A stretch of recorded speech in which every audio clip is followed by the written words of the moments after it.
Bonjour, alors aujourd'hui on va étudier la distribution gaussienne.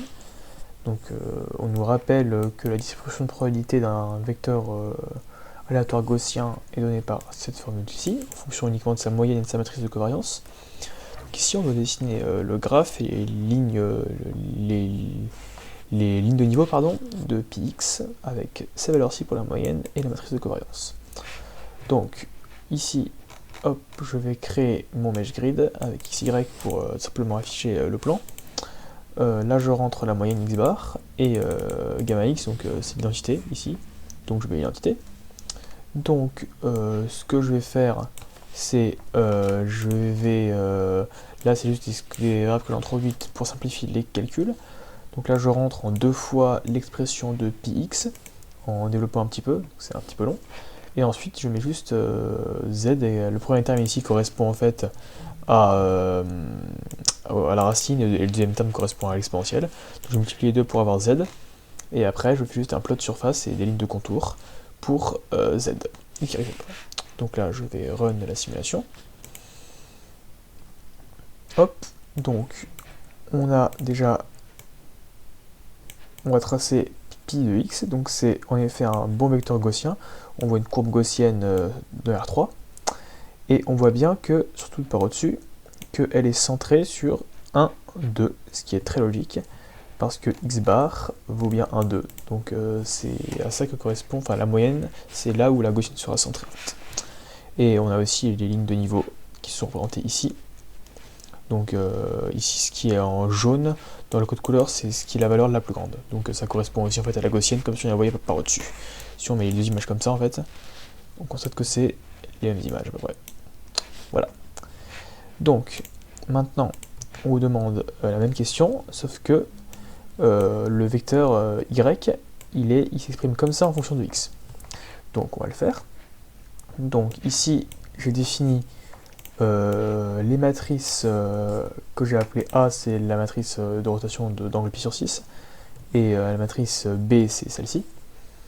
Donc mon grid est un petit peu arrangé pour que ça colle mieux en fait à la valeur.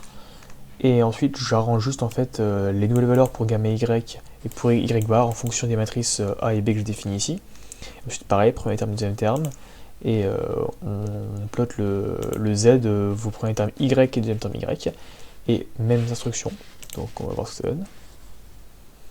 Hop, donc là, on constate que la gaussienne va être déformée, et ça en fait, la déformation là s'illustre avec les matrices qui sont ici, parce que là, c'est une matrice de rotation, donc ça va la pivoter, la gaussienne, et celle-ci, comme il y a un 3 ici, ça va l'étirer. D'où en fait l'apparition d'une sorte d'ellipse, et on la voit encore mieux dans la ligne de champ. L'ellipse c'est dû au 3, et la rotation qu'on voit par rapport à ceci, la rotation de pi sur 6, ça correspond à la matrice en fait, que j'ai appelée A. Donc A ici, c'est pi sur 6, et B, d'ailleurs j'ai mis 2, c'est 3, autant pour moi. Donc ça va être encore plus flagrant normalement, je vais relancer. Hop, ouais, du coup c'est encore plus flagrant, du coup ça rentre même plus dans mon graphe. C'est pas de chance, voilà. Hop, donc là ça rentre ligne dans mon graphe, mais c'est encore plus flagrant.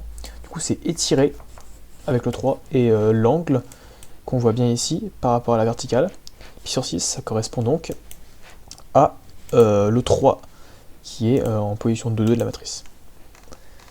Maintenant on va passer aux ellipses de confiance. Donc on a 6 matrices de covariance définies ici à partir de A1 et A2, et chaque matrice de covariance a une ellipse sur la figure. Donc on va du coup essayer d'abord de deviner quelles sont les ellipses, et ensuite on va devoir le justifier graphiquement.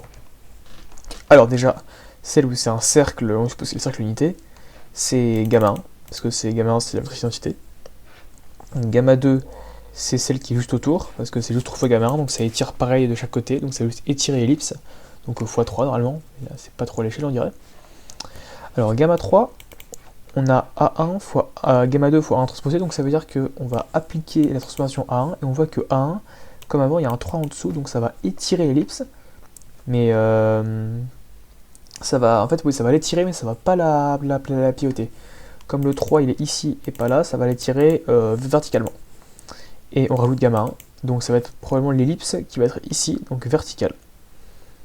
Gamma 4, on va juste appliquer A2 à gamma 3, donc ça va tourner de pi sur 4, vu que c'est une matrice de rotation de pi sur 4, donc ça va être celle-ci. Hop.